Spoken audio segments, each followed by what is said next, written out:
Welcome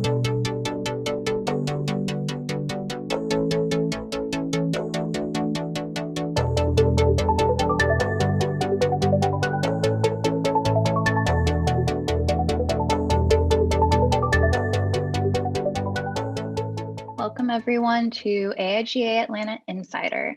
I'm Courtney Maka, and I will be your host this month alongside Meg Link. Meg and I are members of the AIGA Atlanta in-house committee, and we aim to bring you all connections with inspiring leaders in our community. I currently work in-house at a commercial real estate company, CBRE, as a senior graphic designer. And I'm currently a freelance designer who's worked in-house for many, many years. Today, we will be speaking with Larry Sorrel, who is a creative strategist with a broad background within the design industry. He has worked on global brands such as Sharpie, Calphalon Cookware, Hermes Paris, Graco Baby Products, and several more Fortune 500 companies. He's also worked with major retail chains such as Macy's, the Home Depot, and Yankee Candle. Larry has a true passion for taking very complex business opportunities and delivering comprehensive content for multiple consumer touchpoints. He facilitated the creation of the Newell Brands Design Center, where he built a world-class in-house staff while co-creating innovation methodologies, as well as discipline process standards. Before we dive in, I'd like to introduce you to the rest of our in-house committee. We are a small but mighty team of designers, both in-house and freelance, and we're always aiming to bring you the best content or in-house content that Atlanta has to offer. So look forward to future events from us. We've got a few coming in the pipeline, including we have an event called Connect. Check on the AIGA website to sign up for it, where you can have one-on-one FaceTime with all of our guests that we've had over the previous months. So don't miss out. But now I will pass the floor over to Amy Mangan, our partner from Robert Half Marketing and Creative, with all the latest data and intel on design happenings in Atlanta in her Market Minute. Hey everyone, Amy Mangan with Robert Half Marketing and Creative, formerly known as TCG.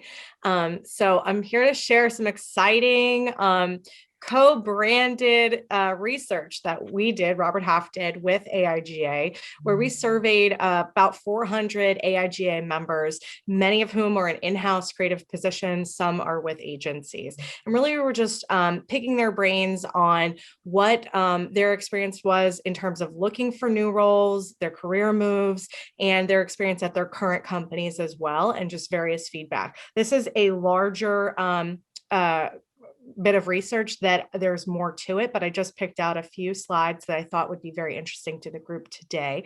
So on the next slide, something you've been hearing me talk about a ton over the last several months, but was reiterated in this AIGA Robert Half research, that 50% of creatives who we surveyed said they're planning to look for a new role in the next 12 months. So as a leader, you may want to look around on your team, see who you think might be potentially keeping their ear to the ground for new roles, and seeing what you can do to potentially either give them a raise or a promotion or a better project, or really just hearing them out about what they may need to have from you in order to consider staying with your organization. But it's a big deal if half of your team leaves in the next 12 months. And it's not that easy to just replace people who've left, given the high level of competition in the market right now. It's really important to be proactive to try to retain as many of your existing folks as you can. And then this is new, though. This is pretty interesting. 88% of the respondents said that no matter how attractive a job offer was, they would not accept it if their company values did not align, or if the company's values did not align with their own. And we're really seeing that and hearing that more and more from the creatives with whom we're working, because they're very socially conscious and they want to make sure that their company is on the same page. On the next slide, we are talking about digital transformation. So this is something that I've touched on with you in previous Market Minutes, but about 40% of the respondents said they feel their company handled digital transformation good was their response. Only 18% said excellent, which I would put my company on that, but I'm sure that not every company feels the same way. And then over 40% were in that fair or poor category. And I'm pointing that out because that's one of those things that can be sort of the straw that breaks the camel's back, so to speak, when people are frustrated with lack of access to the right technologies to help get their job done, whether it be remotely or whatever that looks like. That's one of those things that people will tell us as recruiters that was sort of the last straw for them. That's why they start looking. So making sure that you know that your team has access to all the tools and technologies that they need to do their job and do it seamlessly.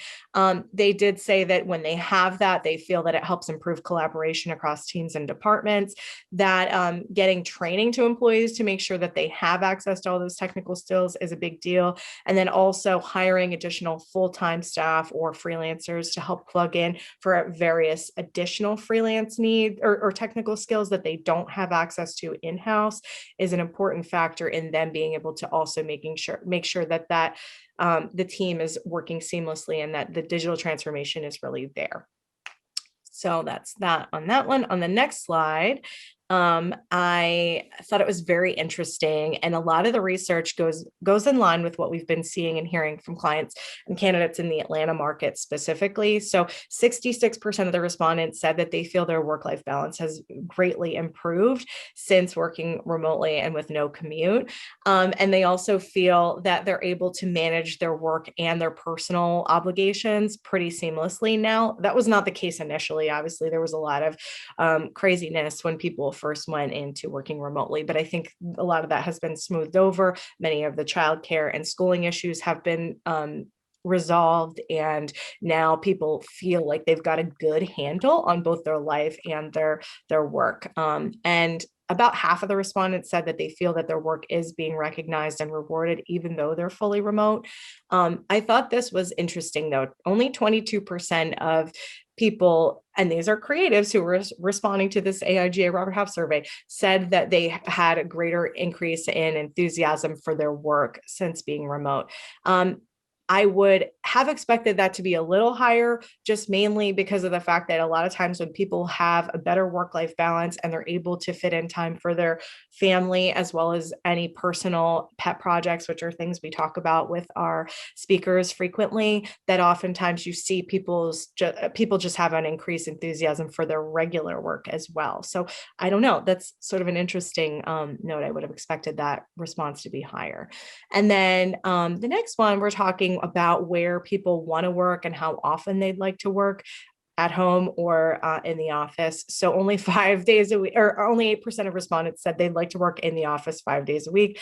I don't think that's a huge surprise, but only 9% said they want to be fully remote. We are seeing an increase in fully remote job postings, especially when there's no management, there's no direct reports, and it's purely a individual contributor, single producer type of role. We are seeing that, but most people, about half, said that they want to work from home part-time. I wish we had narrowed this down a little bit more, because there's a big difference between working on site 1 day a week and 4 days a week. 4 days is almost 5 in my opinion, but most people do want some on-site work, and also having plenty of time at home.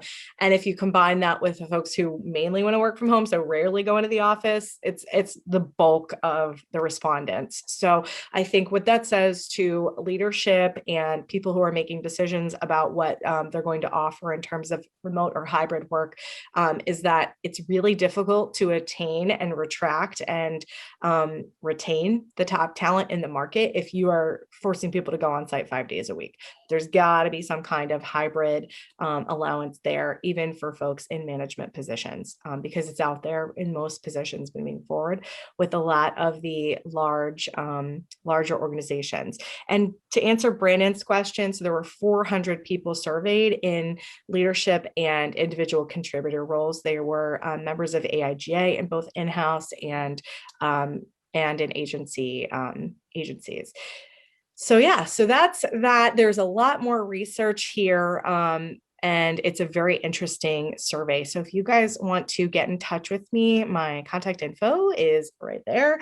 Feel free to hook up with me on LinkedIn at Amy Mangan or send me an email. This is my old email. It will still work. If you want my new email, it's amy.mangan@roberthalf.com. So that is pretty much it. If you want to see the rest of it, hit me up. And with that, I'll hand it over to Courtney. Thanks, Amy. That's so interesting. I feel like I see myself in so many of those survey details, and I'm so excited to see what the future of this hybrid model looks like in in-house life specifically. So quick reminder to folks, we will do a Q&A at the end of the hour. So if you have any questions, you can use the Q&A feature, or you can drop them in the chat and Meg will streamline them over to Larry so that we can get them answered and continue our conversations. So today I'm excited to chat with Larry Sorrel, creative strategist in Atlanta. Larry, if you'd like to come on video, say hello. Hello, everyone. Thanks for having me. I'm excited. So I would love if you could just give everyone here a quick kind of overview of your career, what you do, where you come from. Yeah, I'm originally from Southern Louisiana, and I went to Louisiana State University for marketing, and then went to an art institute for visual communications. I started my career with Macy's Corporate, and I was in visual merchandising. So I started there and was over new stores and renovations design-wise, and had multiple hats during that time with Macy's. And from there, I went into the agency side to work on strategy, and then went back on the client side and have been in the creative strategy space for quite some time now. So you started in visual merchandising. This is an area that I am so unconnected to. So will you share with us what that was like? Oh, it was amazing. It was kind of like your own stage, and you would have directives in terms of what needed to be done within the stores and who you were appealing to and trying to court from a consumer perspective. So it was really creating the visual theater in the stores. So it was a lot of fun. I think it was one of my favorite jobs that I've had, but it's very physically demanding, what used to be. And so that was really a lot of fun in terms of, being a stylist every day, for whether it was in furniture or in, women's ready to wear. And then I remember you were mentioning before that it got pretty wild during the holidays, right? With the store displays. Was that kind of the peak time of the year, probably? It totally was. It was really regimented. We would have store evaluations. Your stores had to be set by a certain time. And then it was all done by hand. Like there was every bow you saw, every ornament placed was all done by hand. So it was very, very labor intensive, but a labor of love, because it was just such a great time of the year, and the stores just looked amazing by the time you were done. That's so awesome. You've mentioned before that trend forecasting is a big aspect of your career. Will you tell us how trend reports play a role in your workplaces, the different places you've worked? Yeah, I think that it's really important to ground the opportunity within the consumer insights and the financial opportunity, and then also the brand marketing opportunity. So you have to take those three things together and make sure that we have a very, very firm understanding from which to have a foundation to then do trend research. And the thing about trend research, I think that is really important, is if you think about a bell curve and you think about like innovators are here, and then this is like mass acceptance, and you go over here and this is laggards, where do you fall on the bell curve? And then what are you trying to accomplish? So trends sometimes really scare people in terms of people think of like high fashion or high end, home furnishing designers like Kelly Wertzler or Jonathan Adler. Those are the trendsetters. Those are the ones way in the front of the innovators. So then you have to start distilling, what does that mean to be ahead of the curve, to make sure your product offering or your campaign is on track with the people you're trying to talk to from a trend perspective. Yeah, I remember I would love if you shared the Sharpie anecdote, like the story about trends from a few years ago. I think a lot of people would relate to it. Yeah, it was, let's go back a little bit and remember when adult coloring exploded, and it was such a small niche. There was a lot of great talent. I remember watching something on 60 Minutes showing, these small designers in the Pacific Northwest mainly doing these types of things and the reasons why. So for us to calm down, connect, and be centered and do something for us, for ourselves. And so we quickly in the design center came up with an idea that we could do this with Sharpie and move very, very quickly and get it to market. And the interesting thing was that we got some resistance from the brand marketing teams, and my boss, Nate Young, who is one of the most amazing creative talents has ever walked the planet. If you've ever had a chance to see him speak, I would seek him out or even work for him, which is awesome.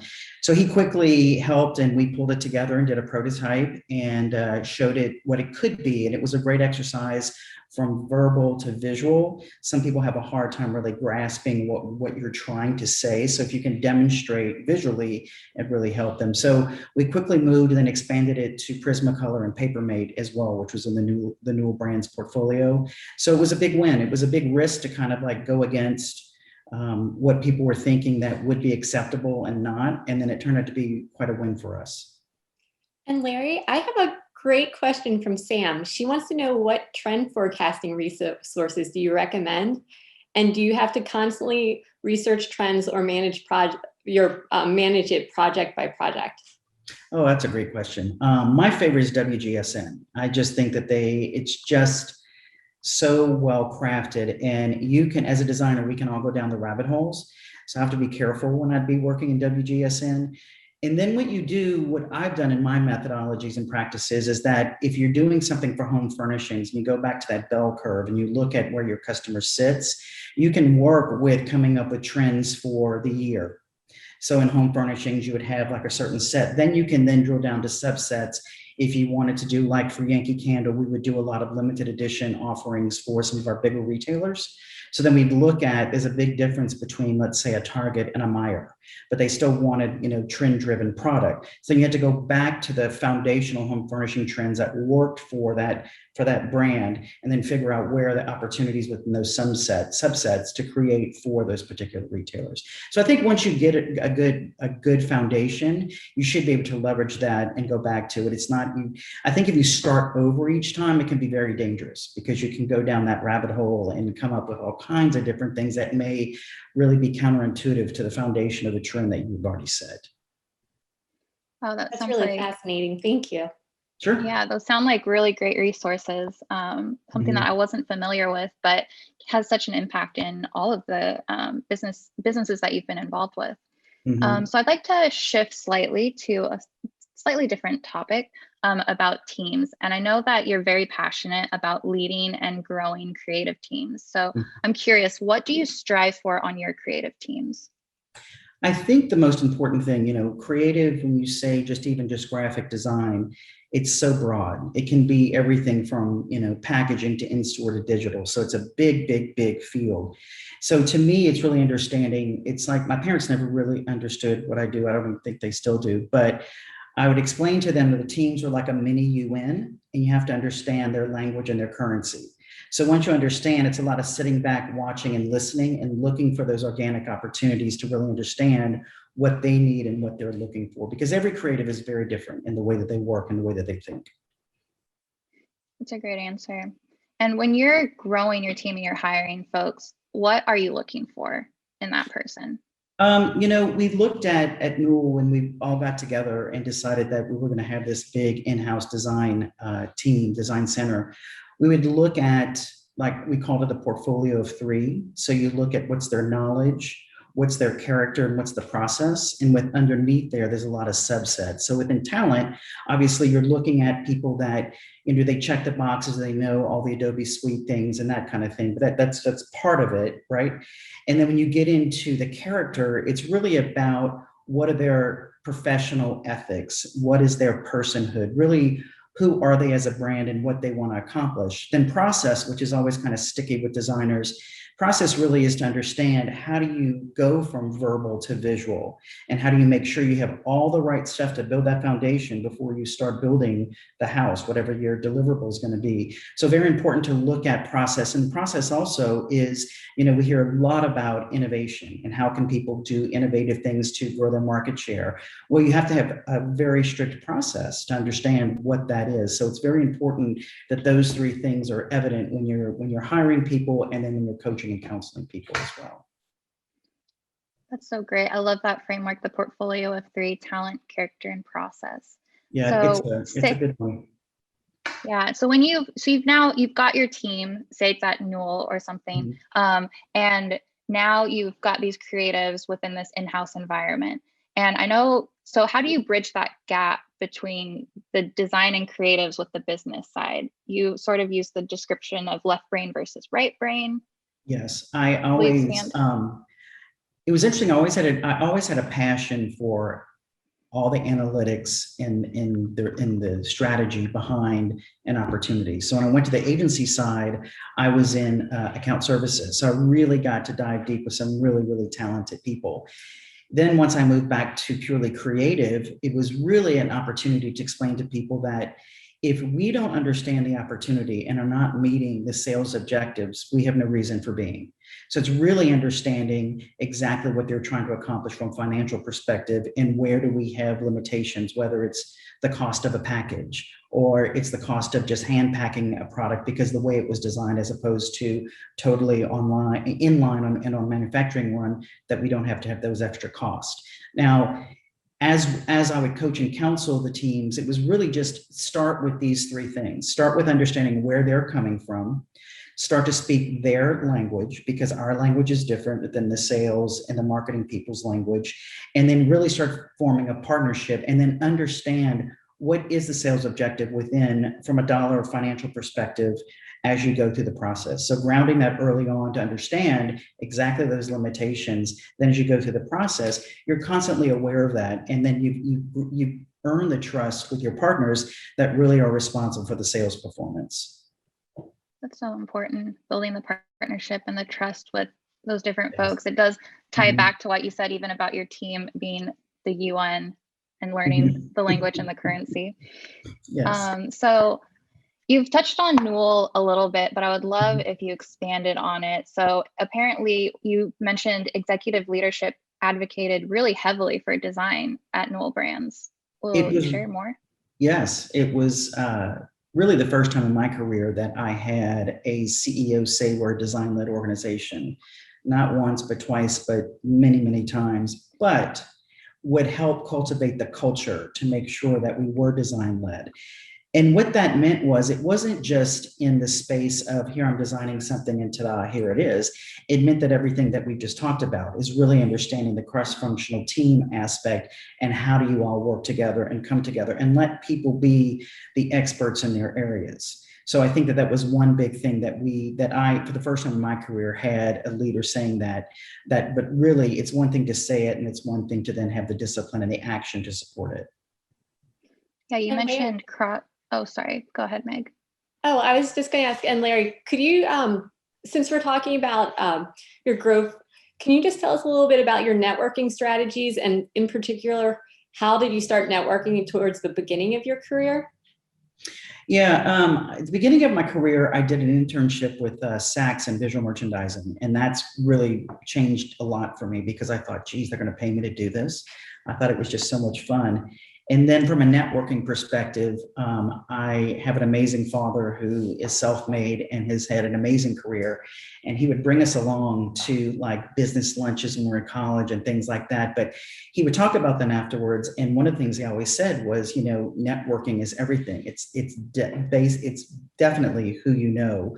So the networking thing is, you never know when a networking opportunity is going to come knocking on your door. It could be the person sitting next to you on a flight. You just don't know. But my advice is work your networks and always reach out, because a conversation could lead to a lot of different places, or a conversation could be knowledge share, and something that you're learning. But I think networking is critical to be successful in any field. Oh, definitely. It's so important. Thank you. Sure. So you were mentioning about cross-functional relationships at Newell. I was hoping that you could share a bit more about the metaphor that you described as plaid, like expanding Yeah. upon that. So that was another Nate Young. That was when we saw it, we were all just like, oh God, this makes so much sense. So, you think of plaid colors this way and that way. So you look at your capabilities, then you look at your stakeholders and where are the intersection points. So if you look at it at a macro level, you have to realize that, the salespeople are the ones pitching all this. They're the ones in front of the Walmarts and the Targets of the world and the like. So you really have to get them inside the process as well to have ownership and skin in the game in terms of what their customers really needed. So Plaid was a really great to visualize it. And then you could really see where those opportunities and those intersection points to make sure you had all the right people in the room at the right time. It also really, that efficiency back to process, that efficiency really then led to many, many opportunities to show up your timeframes.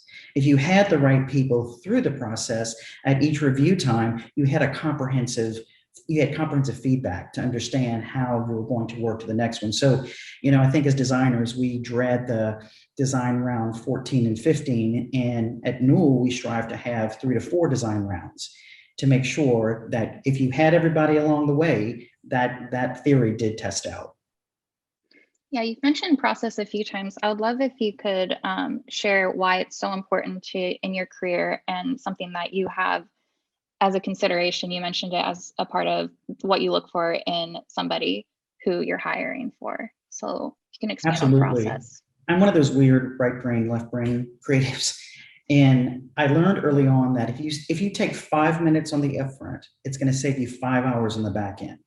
And, that was a lot of trial and error to finally figure out how do you get that. But I think that most organizations miss an opportunity to have a very firm structure in place in terms of what is the review process and and how do you review. There's been organizations I've gone into before that didn't really have a process. They were leveraging, Excel spreadsheets and Teams creative approvals.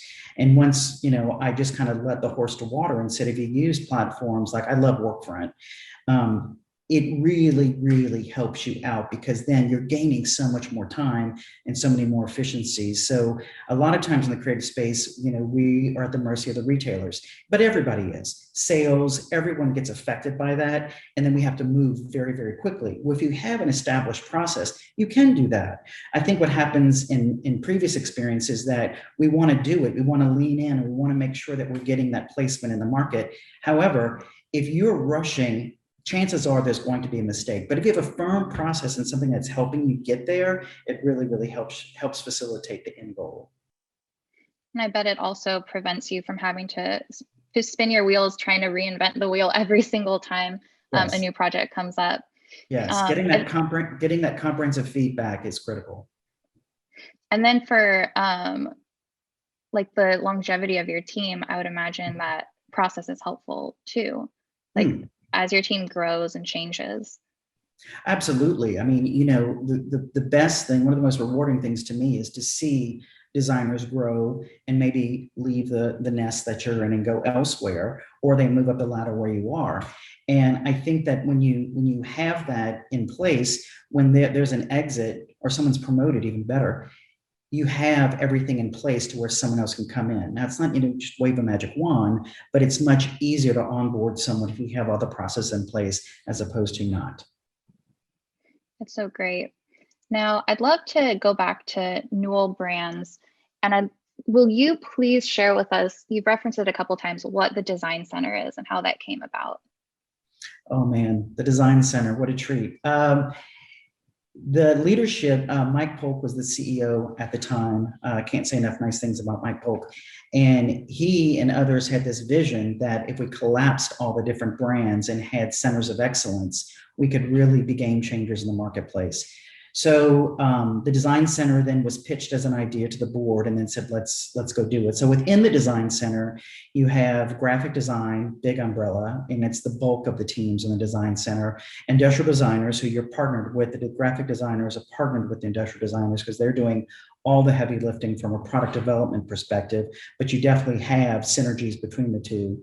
You also have something that is just amazing, and it's led by Laura Venny, who is this amazing person in human factors. So human factors was a really big piece within the design center that was new to me.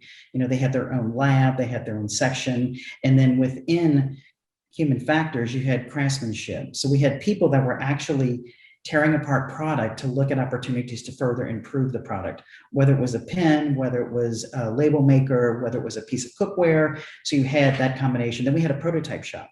So the prototype shop was just like, we kind of had to like keep people out of it because it was sort of like Candyland. Like everybody wanted to go into the prototype shop.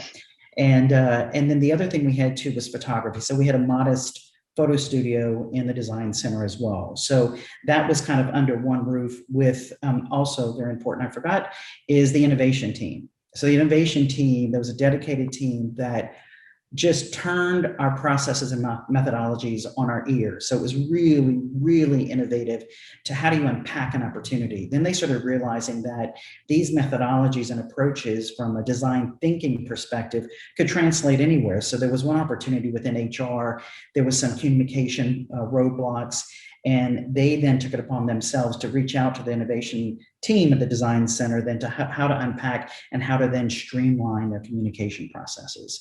So the innovation piece of it was just another a nice golden nugget within the design center.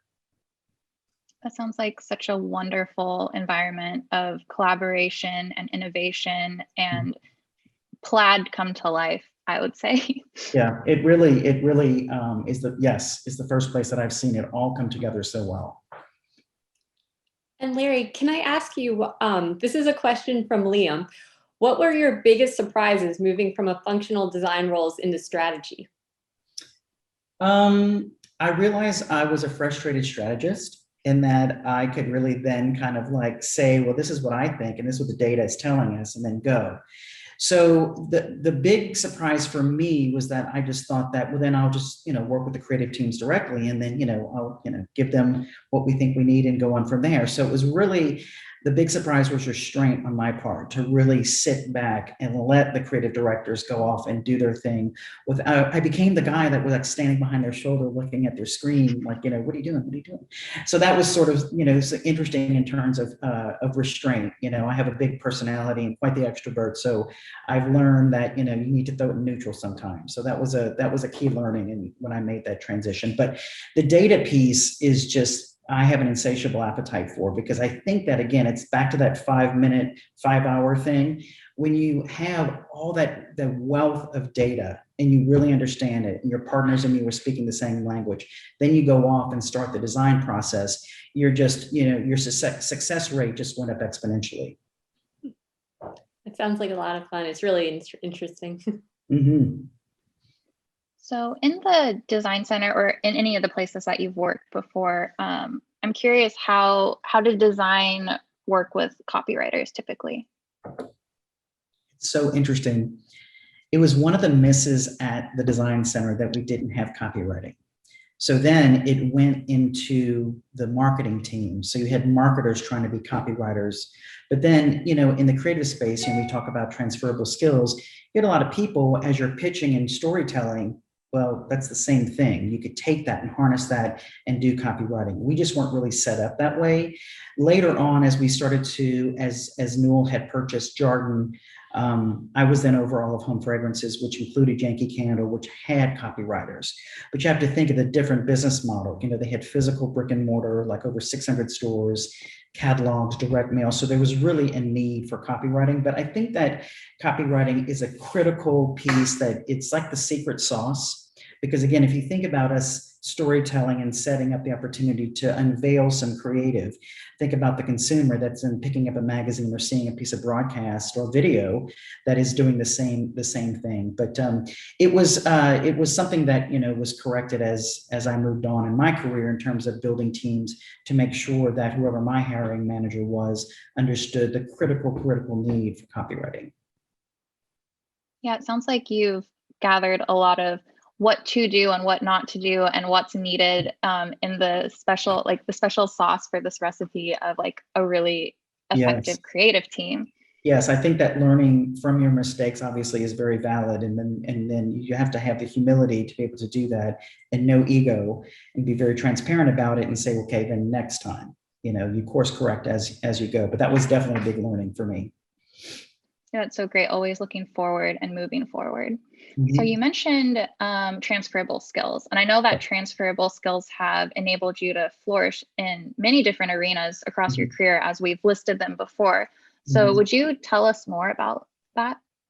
Sure. I think transferable skills is something that can be overlooked, not intentionally so. I'll give you an example. So in my career, when I was, in visual merchandising, it's the same thing as being a stylist on set, the exact same thing. More specific in the digital space, I think that some people then have some roadblocks in terms of, well, you don't have this exact digital experience. But if you take, like, let's say you're starting with your pack, you did your pack design, now you've got to then do all the content development, your consumer touch points. The difference is that it is transferring all those, you have your toolkit. So all your toolkit's been established on that pack. And then off you go then to make sure you're exercising that continuity in all the consumer touch points. So the digital piece of it is then it's a formatting. What wireframe are you going to use? What device is it on? So it's not that big of a leap. So I think there are opportunities for designers to then kind of leverage that and then demonstrate. If you've been given a project and it's just a packaging design, take the opportunity and then demonstrate and show the extensions within the digital space, within in-store, video, wherever it may be. But again, a lot of those skills are transferable. And I think that in leadership, I think some people kind of like don't look behind the curtain kind of a thing. And I think that's kind of like needs to be demystified. Yeah, I feel like there's probably a lot of folks out there who may have seen job postings or Mhm. opportunities out there where they Mhm. say, oh, I don't check every box. But it sounds like if you get a little creative thinking about the actual actions that you've done in your career so far, you could Yeah, probably make some connections there that might surprise you. absolutely. Absolutely. So quick reminder to everyone, we are open to questions, and the Q&A section will be starting soon. So get those questions in if you have any. But first, I kind of want to throw it way back for you, Larry. Everyone has a design origin story, the thing that got them creatively hooked. The moment that they knew they were going to be some sort of professional creative. Will you share your story with us? Yeah, I think it's such a great story. And some of my former new colleagues saw me use this before in person, actually. So years ago, I'm one of five, but at the time there were three of us. And so my parents had our portraits done. And so it was, profile, and it was my older brother, me, then my younger sister. And I sat in that chair and kept looking over at this woman sketching. And I was just blown away. I was five. And and she, turn your head, turn your head. So we get home, and my mom is walking by through the kitchen to the laundry room, and I'm at the kitchen table sketching. So I have lined paper, a ballpoint pen, and a box of crayons, and I'm trying to do a portrait, a profile. And so my mom stopped and said, "Well, what are you doing?"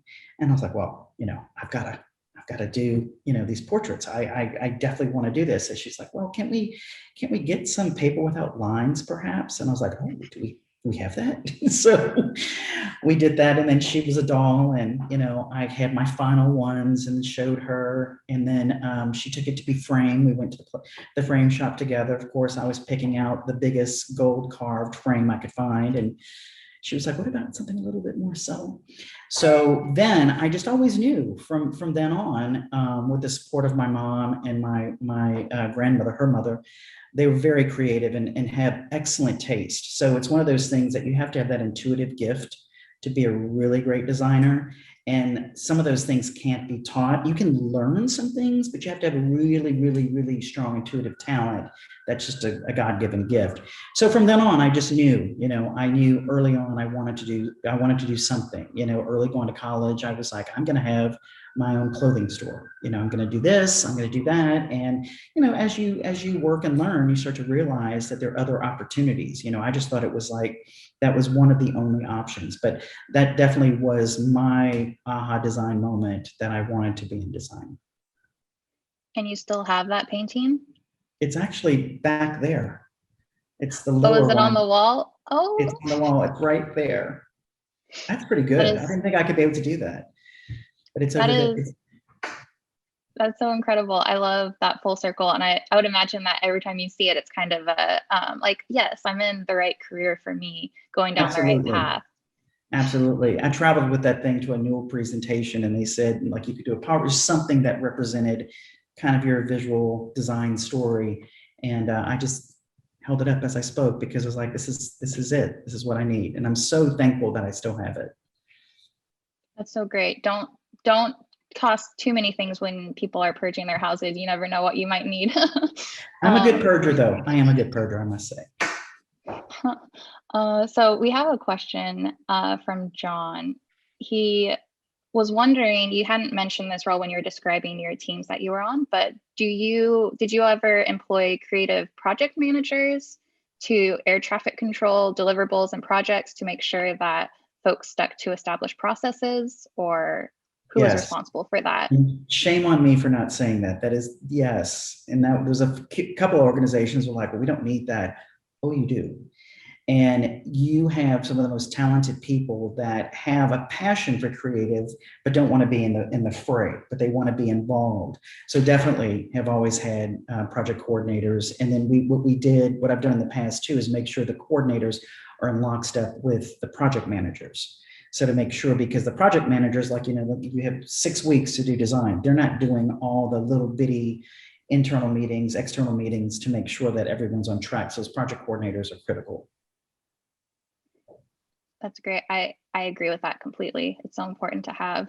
Yes. It's such an essential role. And I feel like if a company doesn't feel that way, then that must be a red flag that I don't know how they handle their projects so well. Yeah. So I actually had a personal question. Okay. You were mentioning about how important your network is, and I was wondering how mentorship has played a role in your career, or how you've participated in mentorship relationships before. Once I got to a point in my career when someone asked me to be their mentor, I was like, oh, we're there. I was like, I didn't realize that.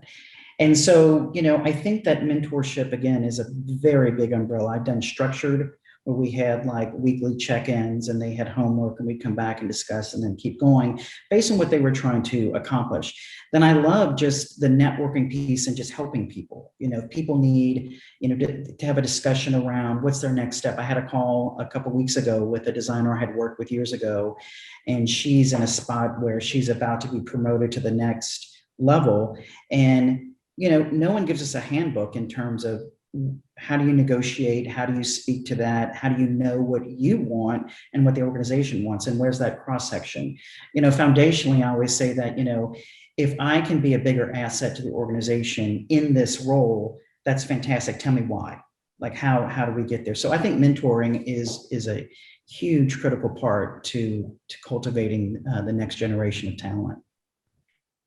I love that focus on helping folks and helping people. Oh yeah, if you networking and helping people is so rewarding. It is one of the things that I just love doing, and especially when you meet people that are awesome talent or their toolbox is not full, so they're trying to figure out, how do I get this tool and how do I get that tool.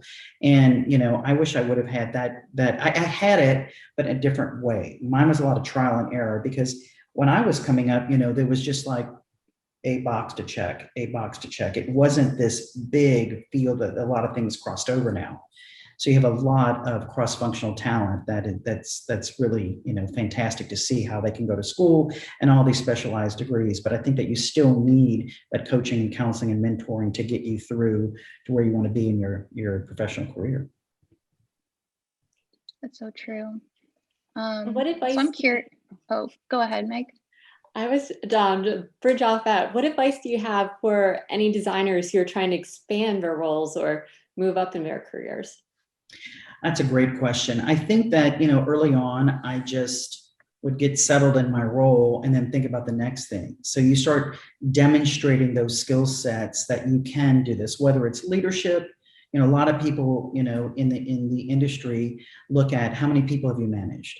So to get there, you have to be the one that organically people go to when you're leading a project, and you organically become that leader. So I think that it's a fine line too, as well. You don't want to be so overly gung-ho that you're kind of like a little polarizing to work with. But I think that, the other piece of advice, I would look at the landscape of where you are and see what's the reality of that opportunity, and, go from there. I know some organizations you kind of hit, this is as far as you can go, when other organizations you can go up exponentially. So it just depends on what you want to do and how you want to do it. That's really great advice. Thank you. Sure.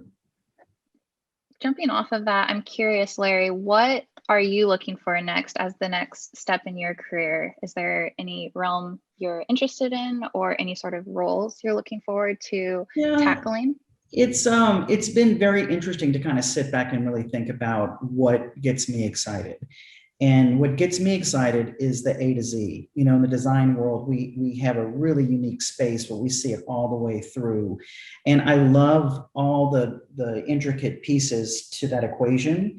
And I love that leadership role. So more in a leadership role. And I think that something that is more around tangible product gets me excited. I've talked to a few organizations, and it was, behind the scenes, B2B, and all digital, which is very exciting. And I think it's great, but I prefer to have something, a more tangible product to work on and help influence the design of the product and then get it out to market. Yeah, it feels very true to earlier in your career when you were tying those bows by hands at Macy's, and like making those touch points for each customer to have a moment with the product and make some sort of memory with it. Yeah, I think I saw there was one other question way earlier, and this has to do with pivoting. So Catherine was curious, what challenges did you encounter throughout this pandemic, or how have you successfully pivoted, whether it was on your team or things that you've witnessed other folks doing, like dealing with something so big? Yeah, on a creative I think team? it's a great question. And how many learnings have we had from the pandemic? Goodness, there's a treasure trove there in terms of how we move forward. But one thing that comes to mind was at Georgia Pacific, I was over the innovation team as well.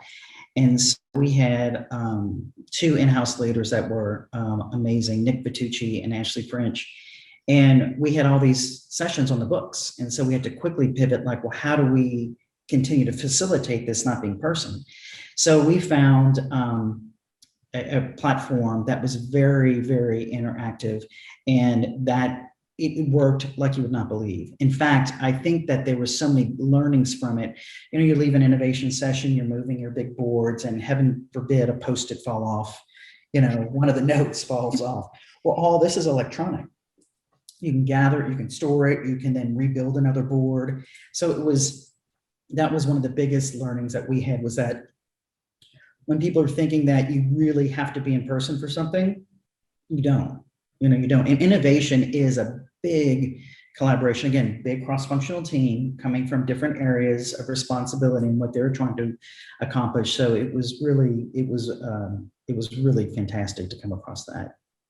Now, I still think that there is, definitely things that are missed in person when you're in specific innovation sessions or team session, but it definitely helped facilitate during the pandemic.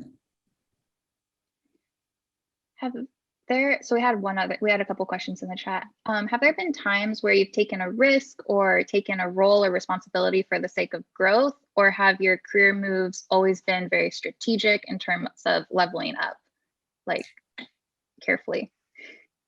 Well, I have, yes, I have stepped into it. I have stepped into it and figured out that I thought was this and this is that, or I thought if I take this, I can make it that. And so there's a few.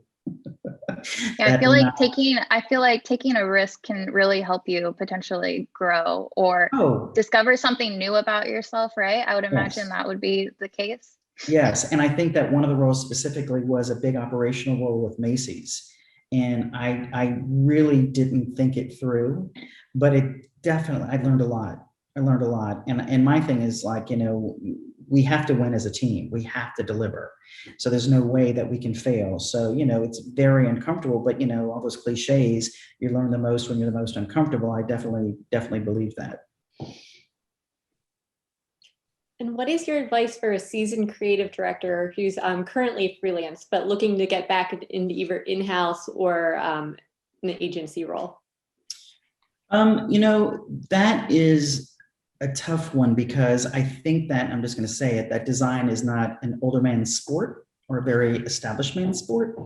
So you have to be very careful in terms of how you're navigating and what that fit is. So I think that with all that experience that you have as a creative director, and depending how long you've been in the field, your opportunities are fewer in terms of just what's out there. I'm not saying you're going head to head with a 30-year-old versus a 40-year-old, but you do have to be mindful that it's an ever-changing landscape. So you have to figure out where you can contribute, where you really are providing exactly what the agency company needs from you. That's really good advice. Yeah. So I have an interesting question from Keith. What do you think the next step for creative in retail is? He said retail companies like Macy's may seem to be decreasing the importance of creative. What's your perspective? Oof, I just think that some companies are known for being cut the bottom line, and where do we shave off? Where do we shave off? I think retail's been in trouble for a long time. I think the pandemic has taught us a lot of things, specifically within retail. I think that a lot of people don't like the big malls. So then how do you pivot to make that more attractive? So you have in the Atlanta market, you have the Works, you have Ponce City Market, you have a lot of Krog Street, you have a lot of different unique, and then around there you have a lot of unique offerings. And I think then also a lot of bespoken product, things made in the US, things that are not readily available. I think that instant gratification, instant disposable fashion, I think is kind of like had its day. I still think it's going to have a place for it, but I think that, like, specifically back to the question about Macy's, Walmart has done an amazing job of pivoting in all their different formats they offer now. So they have so many different size format stores across the country that they tested for a while. So I think that if I were forecasting, I'd be looking at what has Walmart done from a big box retailer to more of like your little convenience store in the neighborhood, and what's the opportunity in between. And I think that, digital, we all were shopping online the entire pandemic. I still think that there's a craving from just a human being perspective to have that surprise and delight of going to a physical bricks and mortar, but I think that it's going to be different. I think that it's going to look different. If I were, we always just say that, would you mortgage your house? If I was mortgaging my house, I'd mortgage my house on something in the middle, from a digital offering that is much more personal. It's not like when you go on some of these sites, you query something, I want to look for an ottoman, and there's 7,500 pages. There's got to be something there that feels a little bit more curated, more thoughtful. And then what's that experience bricks and mortar? Where do you have that? Ballard Ballard's been around forever, based in Atlanta, huge catalog company. Now they have a store in the Works. It's been there for a super long time, but it's interesting to see the bridge between a catalog online and then bricks and mortar. So I think there's something in between there. That is so interesting. I feel that every time I go to certain retail websites, and it's just so overwhelming when you're just trying to find, like you said, an ottoman, and then suddenly there's so many options and you have to go down this huge rabbit hole. And sometimes I'm curious how many times people just fall off and they say, nope, we don't even want to try to buy this anymore. Yeah, I'm sure it's a high number. And then Liam had a question about cross-functional support. Oh, sorry, let me read this specifically. As a cross-functional support team for other internal divisions, how do you map your goals? Is it a subset of their goals, or is it specific to the creatives? So I guess it's, if that makes sense, it's just kind of how you handle goals for your teams, perhaps, when supporting other teams. Yeah, I think that it's a great question, because I really believe in the goal setting process and the employee evaluations and then everything in between. And so I think that in the past, I've had opportunities where we didn't have a lot of cross-functional success. So how do you get to that? So there were special goals that I gave the staff saying, you know, if you are working on Quilted Northern and we need to understand what Walmart, Target, who are the salespeople. So your objective for the first 3 months of the year is to find that person, have a lunch with them, have a meeting with them, have some FaceTime to get a better understanding of what they need. So I think that that's part of the really be transparent about that expectation and who is the right person to be spending your time on to cultivate that cross-functional relationship. That's a great insights. We have lots of folks in this chat that know you. I'm not sure if you've been able to see the pop-ups, but a little shout out from Brian Rice, for example. I love just Brian wanted to make Rice. sure you saw that. Love Brian Rice. So John just had a, and then Diana Basati also, quick shout out to you. So John had another really great question. Thoughts on continued virtual workspace versus a hybrid model or full office in regards to like a creative team? I know Amy shared a lot about this earlier in the call, but I'm curious what your perspective was or is right now.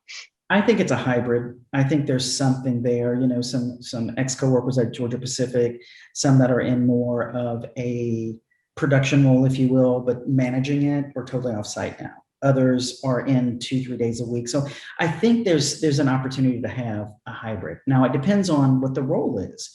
The great thing about if you're a designer and you're designing, you can design anywhere. So I think that you should have the freedom to do that. If you're in an innovation session and you need to be in the office, I think you should be in the office. So I think there's a hybrid there, but I think that when in previous organizations, even starting at Macy's, my team was then tasked with doing this hybrid model. The latest you could come in was 10, the earliest you could leave is 4. No, the latest you could come in is 10, the earliest you could leave is 4. So then how did that work? And it worked very successfully. And you saw productivity go up. So that was years and years and years ago. So I think that it's a hybrid model. Love it. We're near the end of the hour, so I think we're going to wrap up. Thank you so much for sharing all of your insights and perspectives and experience with us. I feel like I've learned a lot and we've been chatting a lot recently. I appreciate you giving us your time. Quick shout out to everyone in the chat again. We have another AIGA Atlanta Insider event called Connect in a couple months. So please check out on our website to sign up for that as soon as you can. And I will give you back to the rest of your afternoon. So thank you, Larry. Thank you for having me. I really appreciate it. It was a lot of fun.